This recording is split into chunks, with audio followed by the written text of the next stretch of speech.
आप सभी को फन एंड रिलीजियस चैनल की तरफ से प्यार भरा नमस्कार। आइए सुनते हैं आज का प्रसंग। कश्यप ऋषि के श्राप के कारण शिवजी ने काटा था बालक गणेश का मस्तक। कहते हैं कि इंसान का वर्तमान उसके पिछले कर्मों पर और भविष्य वर्तमान कर्मों पर आधारित होता है।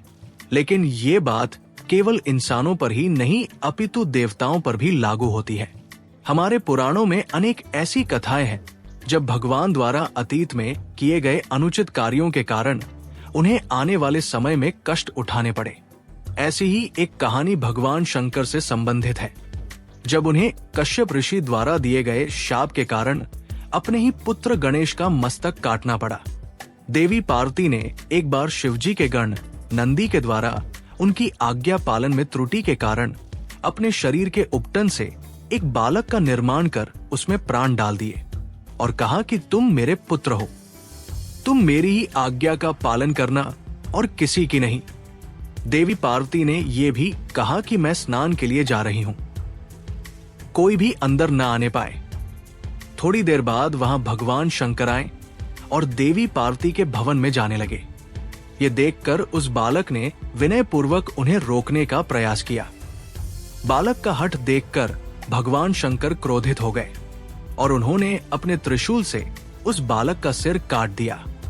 देवी पार्वती ने जब ये देखा तो वे बहुत क्रोधित हो गई। उनकी क्रोध की अग्नि से सृष्टि में हाहाकार मच गया। तब सभी देवताओं ने मिलकर उनकी स्तुति की और बालक को पुनर्जीवित करने के लिए कहा। तब भगवान शंकर के कहने पर विष्णु जी एक हाथी का सिर काट कर लाए और वो सिर उन्होंने उस बालक के धड़ पर रखकर उसे जीवित कर दिया।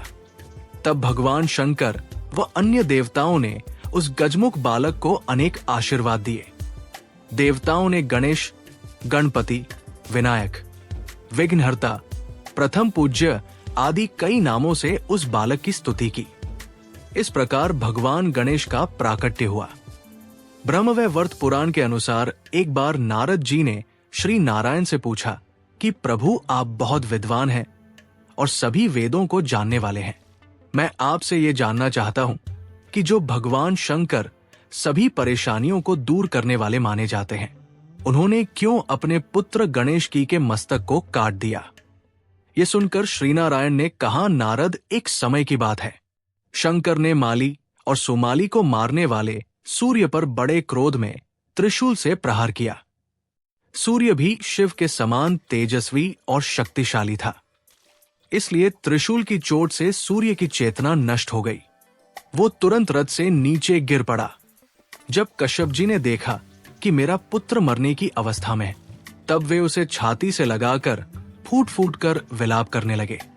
उस समय सारे देवताओं में हाहाकार मच गया।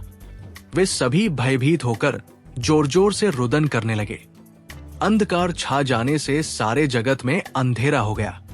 तब ब्रह्मा के पौत्र तपस्वी कश्यप जी ने शिव जी को शाप दिया।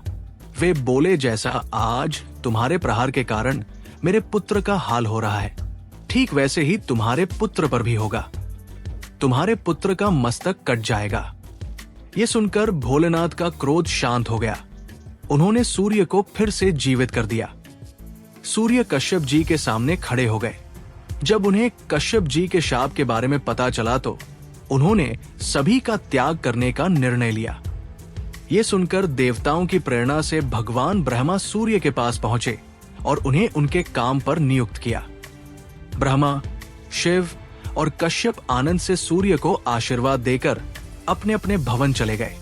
इधर सूर्य भी अपनी राशि पर आरूढ़ हुए। इसके बाद माली और सुमाली को सफेद कोढ़ हो गया, जिससे उनका प्रभाव नष्ट हो गया। तब स्वयं ब्रह्मा ने उन दोनों से कहा, सूर्य के कोप से तुम दोनों का तेज खत्म हो गया है, तुम्हारा शरीर खराब हो गया है, तुम सूर्य की आराधना करो। उन दोनों ने सूर्य की आराधना शुरू की और फिर से निरोगी हो गए। आज की कथा को यही समाप्त करते हुए आपसे विदा लेते हैं। आप ऐसे ही और कथाओं का आनंद लेने के लिए हमारे channel fun and religious stories को ज्यादा से ज्यादा लाइक करें, शेयर करें और सब्सक्राइब करें। धन्यवाद। जय श्री राम।